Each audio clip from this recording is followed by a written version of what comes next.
Hi guys! Alam nyo ba na pwede kayong kumita sa pag-upload ng TikTok?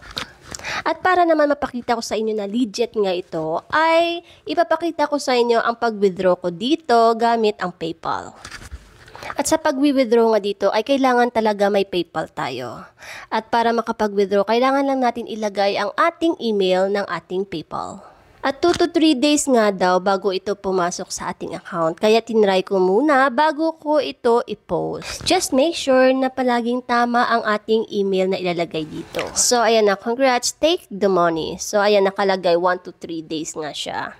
And then close ko lang ito at ipapakita ko sa inyo ang history dito. Kasi first time ko mag-withdraw dito. So ayan, October 25. So we'll see after 3 days. And guys, medyo na-delay siya. So, 4 days siya bago pumasok. So, ito po yun siya, yung Sound LLC. At sa gusto rin kumita, gamit ang inyong TikTok at mag-download kayo ng SoundMe. At kailangan pag gumawa kayo ng account ay connected ito sa inyong TikTok. At kung may account na nga kayo, ay makaka-receive kayo ng mga offers.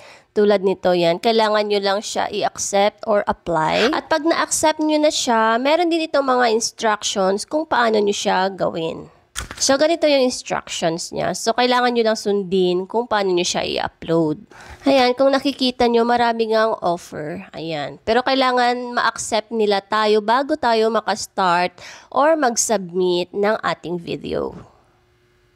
At dito nga, meron tayo dito sa ating accepted sa ating campaigns. Ayan, may nakalagay na. Ayan, kung nakikita nyo may note dyan, do not participate unless you are approved. At pag ganito naman yung nakalagay, ibig sabihin yan ay pwede na tayo gumawa ng video. So ito, kung nakikita nyo, i-click lang natin to, then open natin yung TikTok. At dito nga makikita din natin yung instructions sa taas. So yan lang yung gagawin natin. Post your favorite romantic TV or movie moments, and So yan lang po yung susundin natin. So gagawin natin yan.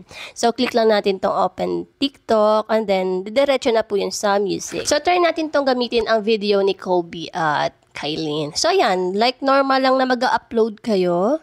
Then, pag na-upload nyo na, kailangan lang natin kunin yung link. Kasi yun ang kailangan natin para masubmit natin yung video doon sa SoundMe.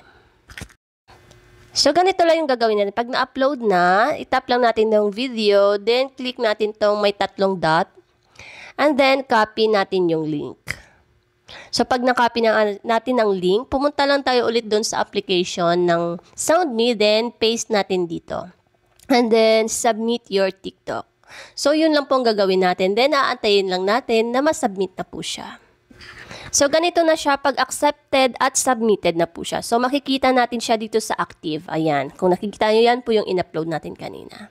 Sana po nakatulong sa inyo yung video na to. Salamat!